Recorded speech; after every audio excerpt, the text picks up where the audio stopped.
There is a procedure that can be done that will allow us to enlarge breasts without there being a scar on the breast. And it's called endoscopic breast augmentation. What endoscopic means is that you're using something called an endoscope to do the surgery.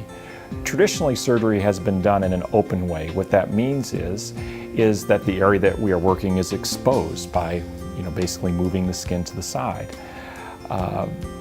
Depending on the procedure, that requires a larger incision so that we can see where we're working.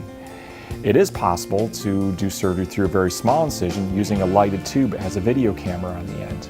That allows us to create a space for the implant through a small incision in the armpit.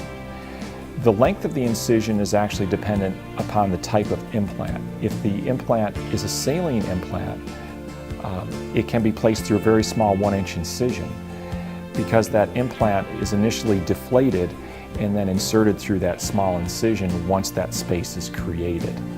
A gel implant, because it's filled already, it requires a larger incision to place it into that space.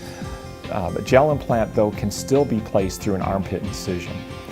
The advantage of an armpit incision is that there aren't any scars on the breast, and typically when that scar heals, it pretty much just looks like a crease line. The implant actually has a little valve on it, a self-sealing valve, and will deflate it initially, remove the air that's present in the implant. You attach to that implant a little fill tube, and then it's filled with saline that's gone directly from an IV bag through a syringe so you can measure the volume that's put into the implant, right into the implant. Then after that's done, the patient is actually sat up while she's asleep, so then we can compare side to side and judge volume to try to make things as even as possible. And then once I'm happy with the volume, then you remove the tube, and actually it's a self-sealing valve. And then the tiny little opening in the armpit is repaired with sutures. The healing is pretty much the same as far as recovery,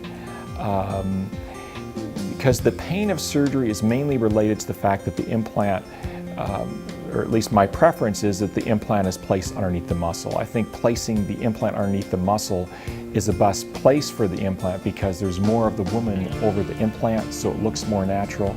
There's more supporting tissue for the implant, so the shape tends to hold up better over time.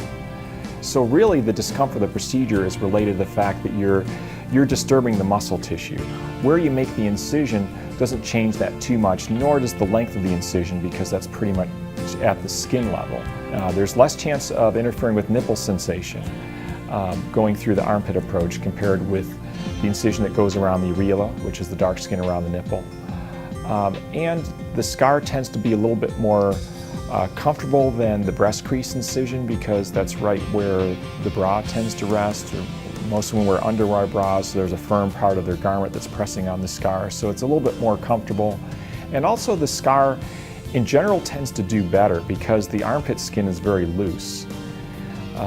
If we're placing a scar on the breast, well, the breast tissue is being stretched, and when skin is stretched, usually the scars tend to be a little bit wider than when the skin's relaxed. The vast majority of the time, the armpit scar does very well and is actually appears better visually than the periareolar or the inframammary scar, which is in the breast fold.